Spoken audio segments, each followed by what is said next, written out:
Hello students, in this video lecture we will discuss an algorithm that is depth first search DFS. In the last previous video we discuss and talk about the BFS, and now we are going to discuss an uninformed search technique, that is DFS. यहाँ पर देखिए आपको दो important points जो है वो यहाँ पे ध्यान रखने हैं।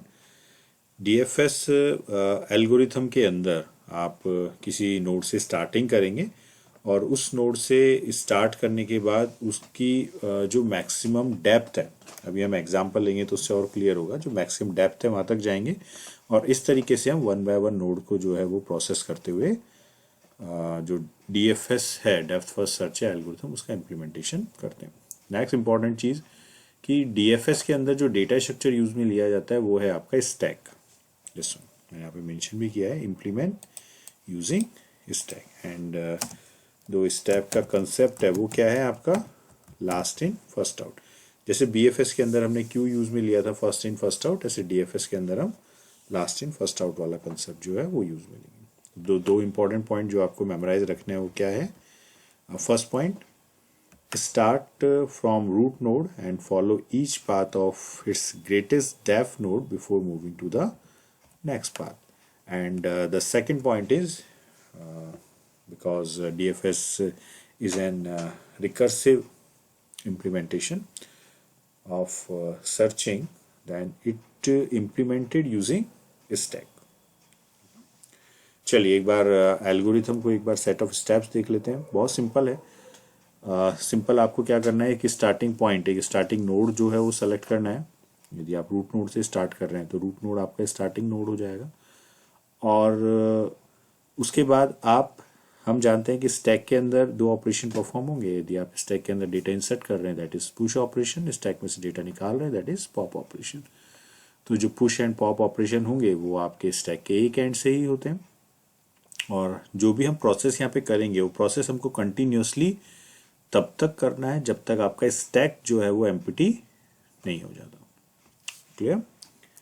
तो फर्स्ट स्टेप जो है वो आपकी enter root node on stack. Starting में स्टैक एम्प्टी है तो कहीं ना कहीं से तो हमें स्टार्टिंग करनी है, तो रूट नोड से हमने स्टार्टिंग करी और रूट नोड को अपने स्टैक के अंदर डाल दिया। अब हमें क्या करना है कि जो स्टैक के अंदर है, जो भी डेटा हमारे पास है, जो भी नोड हमारे पास है, उसे आप स्टैक में से निकालेंगे और उस स्टैक के जो एडजेसेंट नोड है, एडजेसेंट वर्टिसेस हैं, वो आप उस स्टैक के अंदर पुश कर देंगे। ठीक है, फिर दोबारा आप एक नोड निकालेंगे, एडजेसेंट को पुश कर देंगे, और ये प्रोसेस तब तक चलता रहेगा जब तक या तो जिस डिजायर्ड नोड तक हम पहुंचना चाहते हैं, that is called goal node, वो आपको मिल जाए, हमारी एल्गोरिथम स्टॉप हो जाएगी। और यदि आप पूरे नोड्स देखना चाहते हैं, लास्ट तक देखना चाहते हैं, तो जब तक आपका स्टैक एम्प्टी नहीं हो जाता तब तक आपका ये प्रोसेस चलता रहेगा। तो वही आपकी सेकेंड स्टेप है, do until stack is not empty, pop node from stack, if node is goal node then is stop, otherwise push all children nodes in stack. तो ये 2-3 लाइन के एल्गोरिथम है। आप एक नोड डालिए, पॉप करिए, उसके एडजेसेंट को वापस स्टैक के अंदर पुश कर दीजिए।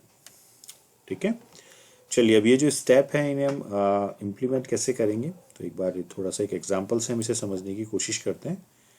ध्यान दीजिएगा एक बार। देखिए, ये हमने एक नोड्स का जो अरेंजमेंट है वो यहाँ पे स्पेसिफाई किया। ए से आप बी सी पे जा सकते हैं, बी से डी ई पे जा सकते हैं, डी से जी जा सकते हैं, सी से एफ जा सकते हैं, एफ से एच जा सकते हैं। ठीक है, जो आपका ए वाला जो नोड है ये आपका स्टार्टिंग नोड है, यहाँ से हम स्टार्टिंग कर रहे हैं। तो देखिए यहाँ पे फिगर के अंदर मैंने एक स्टैक बनाया और उस स्टैक के अंदर सबसे पहले डाल दिया मैंने ए। स्टार्टिंग में स्टैक एम्प्टी है, अंडरफ्लो कंडीशन में ए हमने डाला, और उसके बाद हमने पॉप ऑपरेशन जो है वो परफॉर्म किया। यहाँ से देखिए जो एरो के थ्रू मैंने दिखाया, जिसमें ना आपने ए को जो है वो पॉप कर लिया। ए को पॉप करने के बाद इसके जो एडजेसेंट नोड है वो कौन कौन से हैं, बी एंड सी। अब स्टैक में ए था, ए निकल गया है, तो उसके बाद आपने उसके अंदर बी डाला और उसके ऊपर आपने सी डाला। एक पॉइंट आप यहाँ पे ध्यान रखिएगा, कोई ज़रूरी नहीं है कि आप पहले बी डालें फिर सी डालें, ऐसा भी हो सकता था कि आप पहले सी डालते और उसके बाद बी डालते, तो ध्यान रखना उससे कोई फर्क नहीं पड़ेगा, आप किसी को भी पहले जो है वो पुश कर सकते हैं। मैं यहाँ पे लेफ्ट टू राइट लेके चल रहा हूँ, इसलिए पहले मैंने लेफ्ट से हमने स्टार्ट किया, स्ट्रेटेजी यही रखी पूरी एल्गोरिथम में, लेफ्ट टू राइट हम नोड्स उठाएंगे, तो लेफ्ट में पहले बी था तो बी डाल दिया, उसके बाद मैंने सी डाल दिया। अब आपने पॉप ऑपरेशन परफॉर्म करिए, सबसे टॉप मोस्ट एलिमेंट पॉप हुआ सी, सी आपका प्रोसेस हो गया, प्रोसेस स्टेट के अंदर आ गया। अब स्टैक में बचा क्या, बी तो ऑलरेडी था, सी से रिलेटेड नेक्स्ट नोड कौन सा है, एफ, तो आपने एफ को जो है स्टैक में पुश कर दिया। इसके बाद फिर दोबारा पॉप ऑपरेशन परफॉर्म करी तो बाहर क्या आया, एफ, एफ बाहर आ गया। स्टैक में क्या बचा था, स्टैक में बी ऑलरेडी अभी है, बट एफ से रिलेटेड नोड कौन सा है, एच, एच जो एफ से रिलेटेड है, तो एच आपका स्टैक के अंदर आ जाएगा। आप फिर पॉप ऑपरेशन परफॉर्म करिए तो बाहर क्या आया, एच। अब स्टैक में क्या रह गया, बी। एच से रिलेटेड देखिए कोई एडजेसेंट नोड है नहीं, एच से रिलेटेड कोई भी एडजेसेंट नोड नहीं है, इसका मतलब बी जो है वो स्टैक में रहेगा, इसके ऊपर कोई भी दूसरा नोड नहीं आएगा। फिर आप आपने बी पॉप करिए, बी पॉप किया, ठीक है। बी पॉप करने के बाद अब आपके बी से रिलेटेड जो नोड हैं वो कौन कौन से हैं, एक है डी और एक है ई, तो आपने डी उसके बाद ई, फिर दोबारा पॉप ऑपरेशन परफॉर्म करिए, ई बाहर आ गया, स्टैक में क्या बचा, डी बचा हुआ है। जो ई बाहर आपने निकाला, उस ई से रिलेटेड देखिए क्या कोई एडजेसेंट नोड है, नहीं, ई से रिलेटेड कोई एडजेसेंट नोड नहीं है, तो कुछ भी पुश नहीं होगा। स्टैक में डी था, डी को हमने पॉप कर लिया, दिस वन। अब डी से रिलेटेड देखिए क्या कोई एडजेसेंट नोड है, हाँ है, जी है, जी हमने स्टैक में डाल दिया। फिर पॉप ऑपरेशन परफॉर्म करिए, जी आपका बाहर आ गया। अब देखिए जी से रिलेटेड कोई एडजेसेंट नोड है नहीं, और स्टैक यहाँ पे आके आपका एम्प्टी हो चुका है। तो इसका मतलब हमारे पास जो इस ग्राफ का जो हमारे पास डेप्थ फर्स्ट सर्च जो निकल के आया है वो क्या है, सबसे पहले ए प्रोसेस हुआ था, फिर सी, फिर एफ, फिर H, B, E, D, G, हमने लिख दिया A, C, F, H, B, E, D and G. तो ये जो सीक्वेंस है, ये सीक्वेंस है आपका डेप्थ फर्स्ट सर्च। बेसिकली देखिए डेप्थ फर्स्ट सर्च का जो मतलब है, वो मतलब क्या होता है, डेप्थ फर्स्ट सर्च हमें ये बताता है, कोई हार्ड एंड फास्ट रूल नहीं है कि आप ए से ही स्टार्ट करें, आप किसी भी नोड से स्टार्टिंग कर सकते हैं, कोई भी आपका गोल नोड हो सकता है। डीएफएस का मतलब सिर्फ इतना सा है कि आप जिस नोड से स्टार्टिंग कर रहे हैं उस नोड से आप किन किन नोड तक जा सकते हैं, किन किन नोड तक पाथ अवेलेबल है, ये आपको डेप्थ फर्स्ट सर्च एल्गोरिथम बताती है।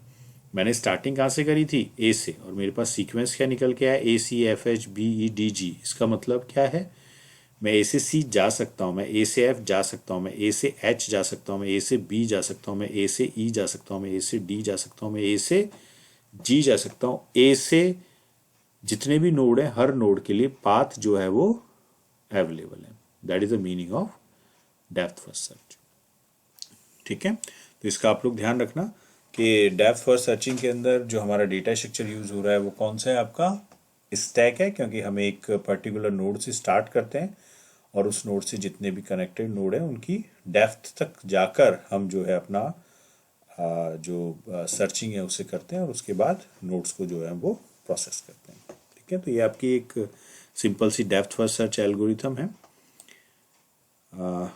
इसको आप एक बार जो सेट ऑफ स्टेप्स मैंने बताई है केवल उन्हें ही हमने यहाँ पे फॉलो करते हुए डीएफएस निकाली है। बस याद रखने वाले 2 पॉइंट हैं हमें यहाँ पे, एक तो हर एक नोड की डेप्थ तक हमें जाना है और दूसरा हमें इसे इम्प्लीमेंट करने के लिए स्टैक डेटा स्ट्रक्चर जो है वो यूज में लेते हैं, ठीक है।